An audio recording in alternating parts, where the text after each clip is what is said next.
Kahit ibinasura na ng Court of Appeals ang motion for reconsideration ng Department of Justice na nindigan ng DOJ na may bisa pa rin ang warrant of arrest laban sa magkapatid na Joel at Mario Reyes. Sila po ang mga akusado sa pagpatay sa mamamahayag at environmentalist na si Doc Jerry Ortega. May hamon naman ang pamilya Ortega sa magkapatid na Reyes. Nakatutok si Lia Manialac del Castillo.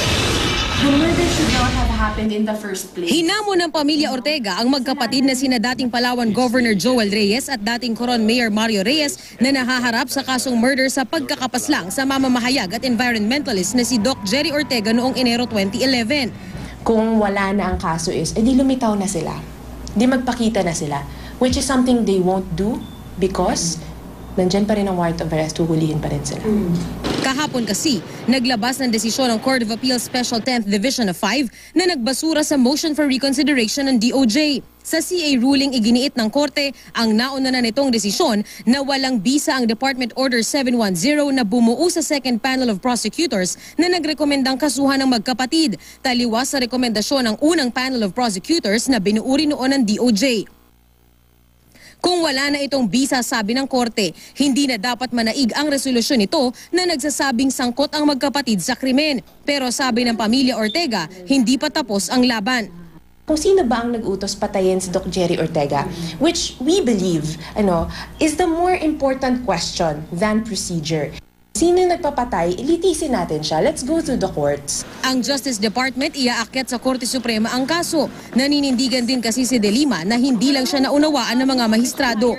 Kung nakikita ng Secretary na may possible miscarriage of justice, something is wrong with a particular proceedings, a case before a certain prosecutor or a panel of prosecutors, may leeway ang Secretary of Justice to remedy that. At that point, at that time, ang naisip ko is the creation of a second panel of prosecutors. Kaya naman may bisa pa rin daw ang pinalabas na warrant of arrest ng Palawan RTC laban sa magkapatid, kaya pinaghahanap pa rin sila.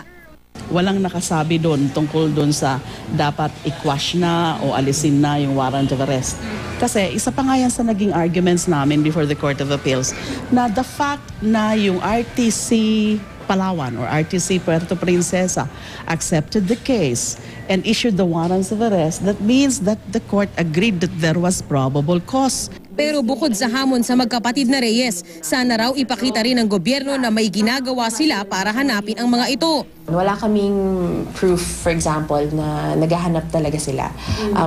We can't go as far as saying hindi talaga sila naghahanap. Sabi ng DOJ, patuloy naman ang paghahanap kina Reyes o sa grupo ngayon ay tinawag ng Big Six Fugitives.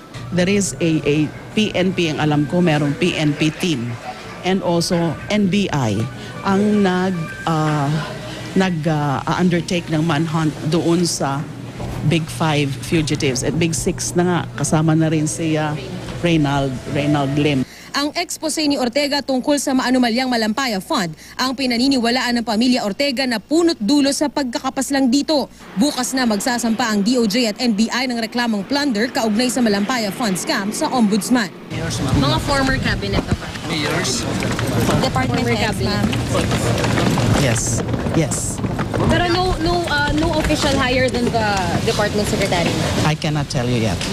Lia Manialac del Castillo, nakatuto, 24 oras.